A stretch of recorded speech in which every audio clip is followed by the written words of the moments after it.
ನಿನ್ನೆ ಅಧಿಕೃತವಾಗಿ ಬಿಜೆಪಿ ಪಟ್ಟಿಗಳು ಬಿಡುಗಡೆ ಮಾಡಿತ್ತು. ಅದರಲ್ಲಿ ಏನು ಬೆಂಗಳೂರು ಉತ್ತರ ಭಾಗದಿಂದ ಆಯ್ಕೆ ಆಗಬೇಕಾದಂತಹ ಏನು ಸದಾನಂದ ಗೌಡರು ಒಂದು ರೀತಿ ಟಿಕೆಟ್ ಮಿಕ್ಸ್ ಆಗಿರುವಂತದ್ದು, ಅಂದ್ರೆ ಎಲ್ಲೋ ಇದ್ದಂತಹ ಶೋಭಾ ಕರಂದ್ಲಾಜೆಗೆ ಇಲ್ಲಿ ಟಿಕೆಟ್ ಕೊಟ್ಟಿರೋದು ನಿಜವಾಗ್ಲೂ ಕೂಡ ಒಂದು ರೀತಿಯಲ್ಲಿ ಕಾರ್ಯಕರ್ತರಿಗೆ ಬೇಸರವಾಗಿರುವಂತದ್ದು. ಈಗಾಗಲೇ ಗೋ ಬ್ಯಾಕ್ ಚಳವಳಿನೂ ಕೂಡ ಶುರುವಾಗಿರುವಂತದ್ದು. ನಮ್ಮ ಜೊತೆ ಖುದ್ದು ಸದಾನಂದ ಗೌಡರು ಇದ್ದಾರೆ, ಅವ್ರನ್ನೇ ಕೇಳೋಣ. ಸರ್, ನಿನ್ನೆ ಏನೋ ಒಂದು ಅಧಿಕೃತವಾಗಿ ಬಿಜೆಪಿ ಪಟ್ಟಿ ಬಿಡುಗಡೆ ಆಯಿತು, ನಿಮ್ಮ ಹೆಸರು ಇರಲಿಲ್ಲ, ಕಾರಣ ಏನಿರ್ಬೋದು ಸರ್? ಇದರ ಕಾರಣ ನನಗೇನು ಅಂತ ಗೊತ್ತಿಲ್ಲ. ಕಾರಣ ಕೇಂದ್ರದವರೇ ಹೇಳಬೇಕಷ್ಟೇ.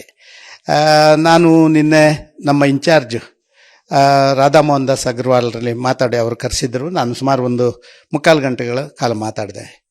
ಆಗ ಅವರು ಹೇಳಿದಂಥ ಮಾತು ನನಗೆ ಸ್ವಲ್ಪ ಆಘಾತ ತಂತು.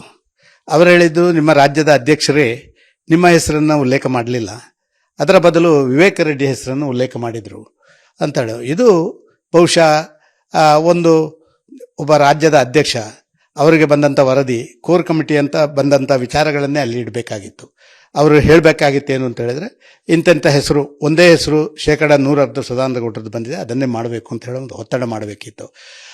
ಎರಡನೇದಾಗಿ ಅದು ಇಲ್ಲದಿದ್ದರೆ ಇನ್ನೊಂದೆರಡು ಹೆಸರು ಬಂದದ್ದು, ವಿವೇಕ ರೆಡ್ಡಿ ಹೆಸರೇ ಬರೋದನ್ನು ಅವರು ಪ್ರಸ್ತಾಪ ಮಾಡಿರುವಂಥದ್ದು ಮನಸ್ಸಿಗೆ ಸ್ವಲ್ಪ ನೋವು ತಂದಂಥ ಸಂಗತಿಯಾಗಿದೆ. ಒಬ್ಬ ರಾಜ್ಯದ ಅಧ್ಯಕ್ಷ ಸತ್ಯ ಸಂಗತಿಗಳನ್ನು ಹೇಳುವಂಥ ಪ್ರಯತ್ನಗಳನ್ನು ಮಾಡದಿರುವಂಥದ್ದು ಮನಸ್ಸಿಗೆ ನೋವು. ಇಲ್ಲೊಂದು ಕಡೆ ಒಕ್ಕಲಿಗರನ್ನ ಇದು ಮಾಡ್ತಾ ಇದ್ದಾರೆ ಸರ್. ಪ್ರಾಯಶಃ ಈಗಾಗಲೇ ಸಾಕಷ್ಟು ಅವರ ಕಮ್ಯುನಿಟಿಗೆ ಸಾಕಷ್ಟು ಸ್ಥಾನಗಳನ್ನು ಕೊಟ್ಟು ಇನ್ನು ಬೆಳಗಾಂ ಅವರ ಸ್ಥಾನಕ್ಕೆ ಕೊಡಬೇಕು ಅಂತ ಹೇಳುವಂಥದ್ದು. ಭಾರತೀಯ ಜನತಾ ಪಾರ್ಟಿಯಲ್ಲಿ ಕೇವಲ ಎಷ್ಟವರೆಗೆ 1 ಒಕ್ಕಲಿಗರಿಗೆ ಮಾತ್ರ ಕೊಡಲಾಗಿದೆ. ಬಾಕಿಯವರನ್ನ ಎಲ್ಲರನ್ನ ನಾವು ಅವರನ್ನು ದೂರ ಇಡುವಂಥ ಪ್ರಯತ್ನ ಆಗಿದೆ. ಇನ್ನೇನಾದರೂ ಆದರೆ ಚಿಕ್ಕಬಳ್ಳಾಪುರ ಕೊಡಬಹುದಷ್ಟೇ. ಆದ ಕಾರಣ ಎಲ್ಲ ಒಕ್ಕಲಿಗ ಸಮುದಾಯವನ್ನು ಸಾಕಷ್ಟು ರೀತಿಯಲ್ಲಿ ವಿಶ್ವಾಸಕ್ಕೆ ತಗೊಳ್ಳುವಂಥದ್ರಲ್ಲಿ ವಿಫಲರಾಗಿರುವಂಥದ್ದು ಕೂಡ ನನ್ನ ಮನಸ್ಸಿಗೆ ನೋವಿದೆ. ನಿನ್ನೆ ನೀವೆಲ್ಲ ಮಾಧ್ಯಮದವರು ಕೇಳಿದ್ದೀರಿ, ನೋವು ಯಾಕೆ ಅಂತ. ಹೇಳಬಾರ್ದು ಅಂತ ಹೇಳಿದ್ದೆ, ಆಲೋಚನೆ ಮಾಡಿದ್ದೆ. ಆದರೆ ಎಲ್ಲೋ ಕಾರ್ಯಕರ್ತರು ಆಗಾಗ ಒತ್ತಡ, ಏನು ಕಾರಣ ಎಂಥದ್ದು ಅಂತ ಕೇಳುವುದಕ್ಕೆ ನಾನು ಉತ್ತರ ಕೊಡುವಂಥ ಅನಿವಾರ್ಯತೆ ಇದ್ದದ ಕಾರಣ ಇದನ್ನು ಹೇಳ್ತಾ ಇದ್ದೀನಿ. ಒಂದು ಕಡೆ ಈಶ್ವರಪ್ಪನ ಮಗನಿಗೂ ಕೊಡಲ್ಲ, ಈ ಕಡೆ ಮೈಸೂರು ಪ್ರತಾಪ್ ಸಿಂಹಗೂ ಕೊಡಲ್ಲ, ಇಲ್ಲಿ ನೀವು ಕೂಡ ಒಕ್ಕಲಿಗರು, ಈ ರೀತಿ ಆದ್ರೆ ಹೆಂಗೆ ಸರ್? ಹಿರಿಕರನ್ನ ಈ ರೀತಿ ಕಡೆ ಕಾಣಿಸಿದ್ರೆ ನನಗೆ ಗೊತ್ತಿಲ್ಲ, ಅವರ ಸ್ಟ್ರಾಟಜಿಗಳು ಏನು ಉಂಟು ಅಂತ ಗೊತ್ತಿಲ್ಲ. ಪ್ರಾಯಶಃ ಕಾಂಗ್ರೆಸ್ನವರು ಬೇರೆ ಬೇರೆ ಕಮ್ಯುನಿಟಿಯ ಲೀಡರ್ಗಳು ಆಯಾ ಕಮ್ಯುನಿಟಿಯನ್ನು ಗೌರವದಿಂದ ವಿಶ್ವಾಸದಿಂದ ನೋಡಿ ಕೆಲಸ ಮಾಡುವಂಥದ್ದನ್ನು ಮಾಡ್ತಾ ಇದ್ದಾರೆ. ನಮ್ಮಲ್ಲಿ ಇದರ ಕೊರತೆ ಇದೆ ಅಂತ ನಾನು ಭಾವಿಸ್ತಾ ಇದ್ದೀನಿ. ಎಲ್ಲೋ ಒಂದು ಕಡೆ ಏನು ಕೆಲಸ ಮಾಡಿಲ್ಲ ಅಂತ ಇದು ಮಾಡಿದ್ದಾರೆ ನಿಮ್ಮ ಅಧ್ಯಕ್ಷರು? ಸರ್, ನನ್ನ ಅಧ್ಯಕ್ಷರಿಗೆ ನನ್ನ ಮೌಲ್ಯಮಾಪನ ಮಾಡಲಿಕ್ಕೆ ಆಗುವುದಿಲ್ಲ.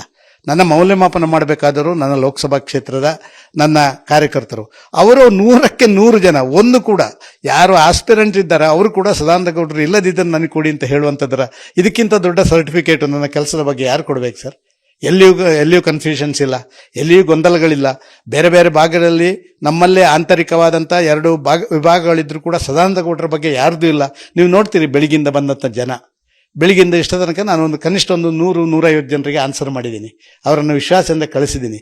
ಆದ ಕಾರಣ ನನ್ನ ಕೆಲಸದ ಬಗ್ಗೆ, ನನ್ನ ವ್ಯಕ್ತಿತ್ವದ ಬಗ್ಗೆ, ನಾನು ಮಾಡಿದಂಥ ರಾಜಕೀಯ ಇದರ ಬಗ್ಗೆ ಯಾರೂ ಪ್ರಶ್ನೆ ಮಾಡುವಂಗಿಲ್ಲ. ಯಾರ ಸರ್ಟಿಫಿಕೇಟು ನನಗೆ ಅಗತ್ಯ ಇಲ್ಲ.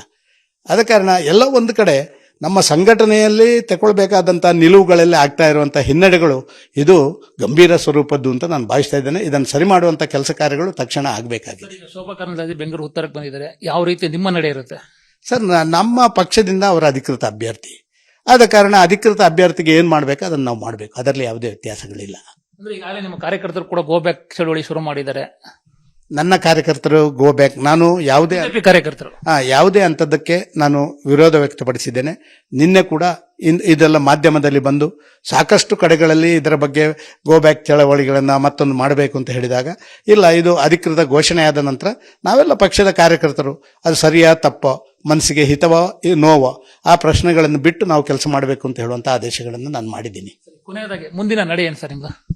ಸರ್, ನನ್ನ ಮುಂದಿನ ನಡೆ ಪಕ್ಷದ ಕೆಲಸ ಮಾಡೋದು. ಪಕ್ಷಕ್ಕಾಗಿ ನನಗೇನೆಲ್ಲ ಬಂದಿದ್ದ ಅದಕ್ಕೆ ಪ್ರತಿಯಾಗಿ ನಾನು ಏನು ಮಾಡಬೇಕು ಅದನ್ನು ಮಾಡಬೇಕು. ವರಿಷ್ಠರ ಹತ್ರ ಮತ್ತೆ ಮಾತಾಡ್ತೀರಾ? ಇಲ್ಲ, ಖಂಡಿತವಾಗಿಲ್ಲ. ನಾನು ವರಿಷ್ಠರಲ್ಲಿ ಯಾವತ್ತೂ ಭಿಕ್ಷೆ ಬೇಡಿಲ್ಲ, ವರಿಷ್ಠರು ಹಿಂದೆ ನಾನು ತಿರುಗಾಡಿಲ್ಲ, ಯಾವುದೇ ಗುಂಪುಗಾರಿಕೆ ಮಾಡಿಲ್ಲ, ಅವರ ಚೇಲಾಗಿರಿ ಮಾಡುವಂಥ ಕೆಲಸ ಕಾರ್ಯಗಳನ್ನು ನಾನು ಇಷ್ಟರವರೆಗೆ ಮಾಡಿಲ್ಲ, ಯಾರಿಗೂ ಮಾಡಿಲ್ಲ. ಆದ ಕಾರಣ ಮುಂದೆ ಮಾಡೋದಿಲ್ಲ. ಇನ್ನು ನನಗೇನಾಗಬೇಕು? ಎಲ್ಲವನ್ನ ನೋಡಿದ್ದೀನಿ, ಎಲ್ಲವನ್ನ ಕಂಡಿದ್ದೀನಿ. ಒಬ್ಬ ಸಂತೃಪ್ತರ ಅಧಿಕಾರಿನೇ ನಾನು.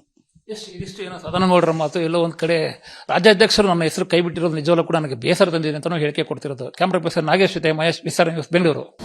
ಅನುಕ್ಷಣದ ಸುದ್ದಿಗಳಿಗಾಗಿ ವಿಸ್ತಾರ ನ್ಯೂಸ್ ಯೂಟ್ಯೂಬ್ ಚಾನೆಲ್ ಸಬ್ಸ್ಕ್ರೈಬ್ ಮಾಡಿ. ಹೊಸ ಸುದ್ದಿಗಳ ನೋಟಿಫಿಕೇಶನ್ಗಾಗಿ ಬೆಲ್ ಐಕಾನ್ ಕ್ಲಿಕ್ ಮಾಡಿ. ಲೇಟೆಸ್ಟ್ ಅಪ್ಡೇಟ್ಸ್ಗಾಗಿ www.vistaranews.com ವೆಬ್ಸೈಟ್ಗೆ ವಿಸಿಟ್ ಮಾಡಿ. ಅಂಗೈಯಲ್ಲೇ ಜಗತ್ತಿನ ಸುದ್ದಿ ತಿಳಿಯಲು ವಿಸ್ತಾರ ನ್ಯೂಸ್ ಕನ್ನಡ ಆಪ್ ಡೌನ್ಲೋಡ್ ಮಾಡಿ.